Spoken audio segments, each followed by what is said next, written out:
I want to build a queen-size bed for a friend using my plans, and I picked up most of the lumber from the Home Depot with my car. Now the plans actually call for a lot of 2x4s and even 2x3s, but I actually bought mostly 2x10s just because that way I got much better quality lumber.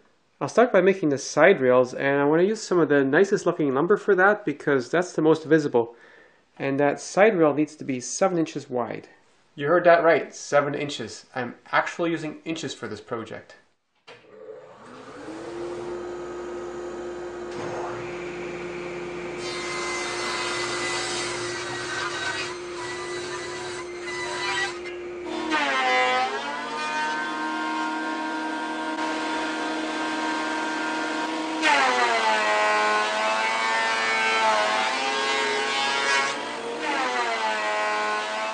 These big planer shavings sure fill up a dust collector fast.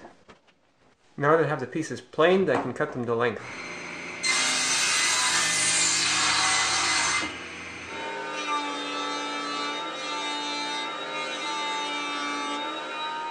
Now I need to glue on this rail here, and that'll later support the slats.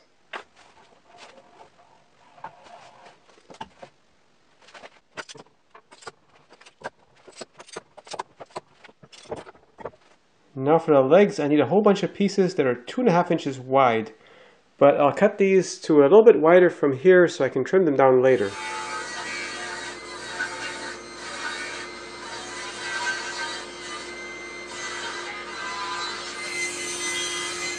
Now I'm going to join the leg pieces together, and here's my long piece, and then this goes here, and this goes here.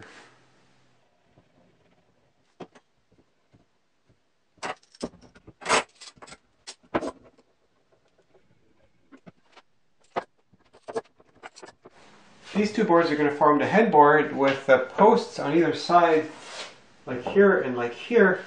And I want to give this a bit of a nice profile. So I modified the CAD model and printed out the template for this. And I'm just going to trace that through by outlining those lines with the carpenter's pencil. And that will leave a mark on the wood. For the mirror image, I'm tracing my pattern through the back. I'm just using a strip of wood to smooth out between the points that I traced through.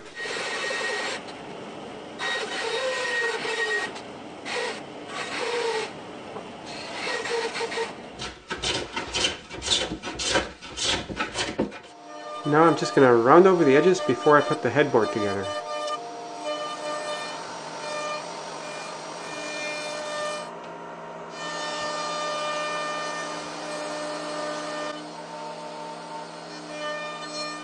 So here's my glued headboard legs, and I could smooth the joints out with the hand plane, but I'll just do it on my jointer.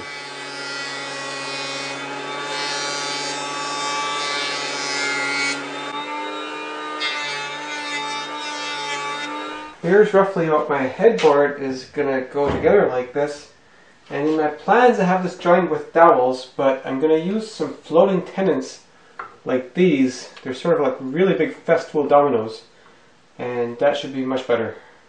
I cut these from a strip of oak and rounded the corners on my roto table, and I've already joined the footboard with those, so now let's cut the joints for this one. I just worked out the spacing for the mortises, and for each one of those I marked on which side the mortise goes so I don't cut it on the wrong side.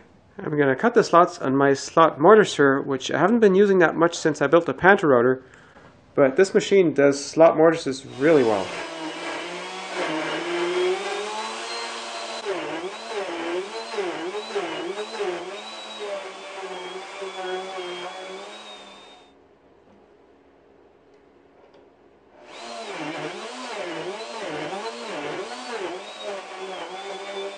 I just transferred all the mortise locations for the rails, so now I can also cut those on my slot mortiser.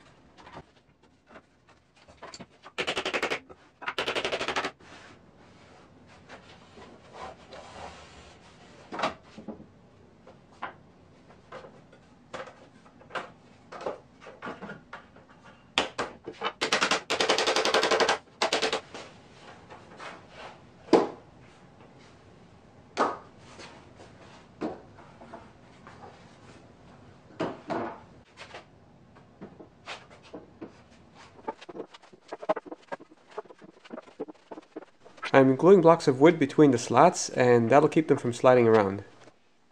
I'm cutting down the slats in thickness towards the ends a little bit, which will allow them to rest a bit lower in the frame, and also makes up for any differences in thickness in the scrap wood that I'm using.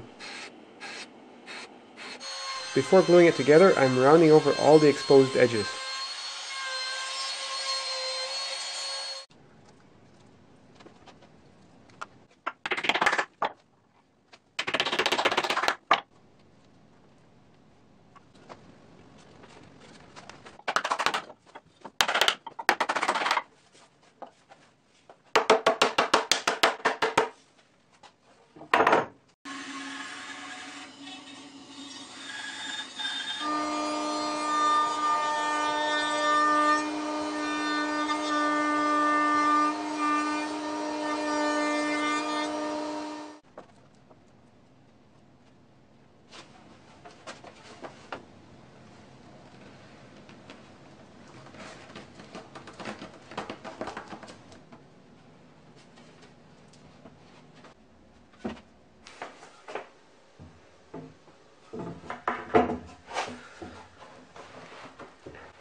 Well, that took some fast action with the clamps and some hard pounding to get that joint fully closed.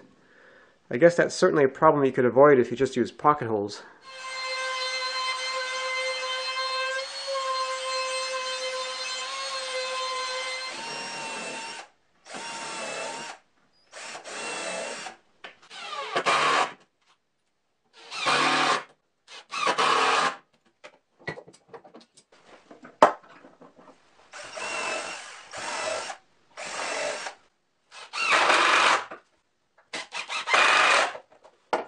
After that, I varnished all the pieces, but it was pretty boring, so I didn't take video of that.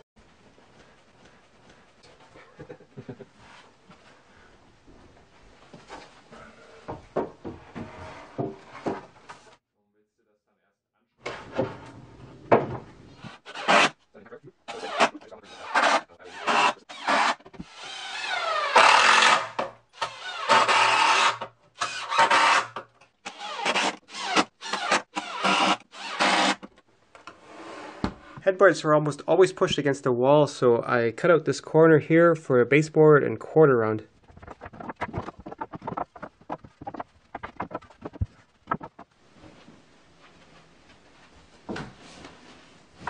Oh good, it fits.